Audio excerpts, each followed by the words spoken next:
ඉස්සරහට නියඟ එනවා. හැබැයි අපි ගස් උඩ ඉඳන් රඹුටන් කනවා. ගොඩක් අය පළතුරු කෑවට කන්නේ මොනවද කියලා දන්නේ නැහැ. එක්කෝ වස ගහන ෆැක්ටරි වගේ මැෂින් වගේ නිකන් අර බොයිලර් කුකුල්ලු වගේ වවන පළතුරු. ඒවට කිමිකල් ගහනවා කල් තියන්නේ. හැබැයි මේව බලන්න මේ කාලෙට විතරයි එන්නේ. ඒ කාලෙට ගස් පිරෙන්න දෙනවා. ඉතින් අපි ඒ වාරෙට පළතුරු කන්න ඕන. ගහේම ඉද්දිලා තියෙන රඹුටන් ගෙඩියක් කන්න පින් කරන්න ඕන. නිකන් හිතලා බලන්න කොච්චර සතුටුද උදේ පාන්දර. ඉතින් මේක තමයි මගේ දිනචර්යාව. මේවා කනවා, මේවා වීඩියෝ කරනවා, මේවා ලෝකෙට දානවා. ඉතින් ඉන්ටර්නැෂනල් ඕඩිය හරිය ආසයි මේ වගේ පළතුරු. මොකද සමහර රටවල් වල මේවා දකින්න නැහැ. හැබැයි අපි පිටරට ගිහින් ගහක ඇපල් ගෙඩි ටිකක් කඩලා, පෙයාස් ගෙඩි ටිකක්, මිදි ටිකක් කඩාගෙන කනවා දැක්කම ලංකාවේට හිතා ගන්න බෑ. ඔය හිම තියෙන තැනක එහෙම. හැබැයි ඉතින් මේක වෙනම එක්ස්පීරියන්ස් එකක්. පිටරට අයට වෙනම එක්ස්පීරියන්ස් එකක් ලංකාවේට. හැබැයි ඕගොල්ලෝ මතක තියාගන්න ඉස්සරහට මේ වෙලාවේ වැස්සට දුර්භික්ෂ එනවා කියලා කාලගුණ දෙපාර්තමේන්තුවෙන් කියලා තියෙනවා. ඉතින් අපි ඒවට රෙඩි වෙන්න ඕනේ. මොකද අපි ඉන්නේ සමකේ ලංකාව විතර නෙමෙයි ගොඩාක් රටවල් වල ඉස්සරහට මිනිස්සු මැරෙයි. ඉස්සරහට කන්න නැති වෙයි.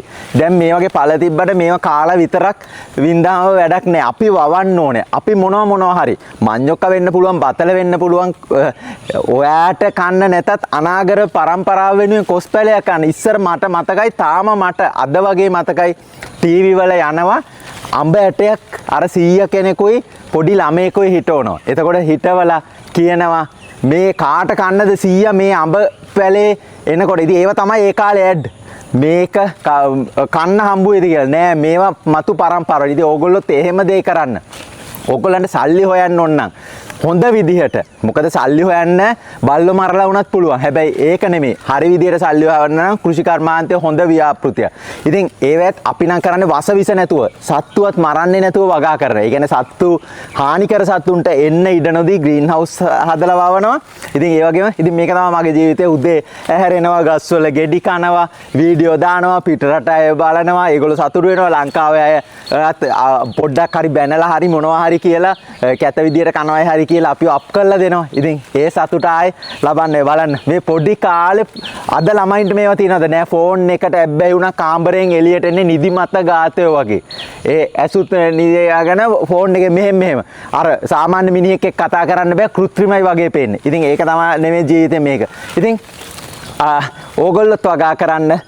දැන් අපි නම් ඇත්තටම මේවා කරනකොට සෝෂල් මීඩියා වල මුදල් ලැබෙනවා. ඊට අමතරව අපි ග්‍රීන් හවුස් වගේ මොඩර්න් විදිහට වගා කරලා වවනවා. ඉතින් අපි පළතුරු වවනවා, එළවලු වවනවා, ලස්සනට ගාඩන් හදනවා. ගොඩක් අය ගාඩන් පැත්තටත් අපි කෝස් එකක් වගේත් කරන්න හැදුවා. ඉතින් ඒක ගැන හිතලා ඔන්න මම නම්බර් එක දාන්නම්.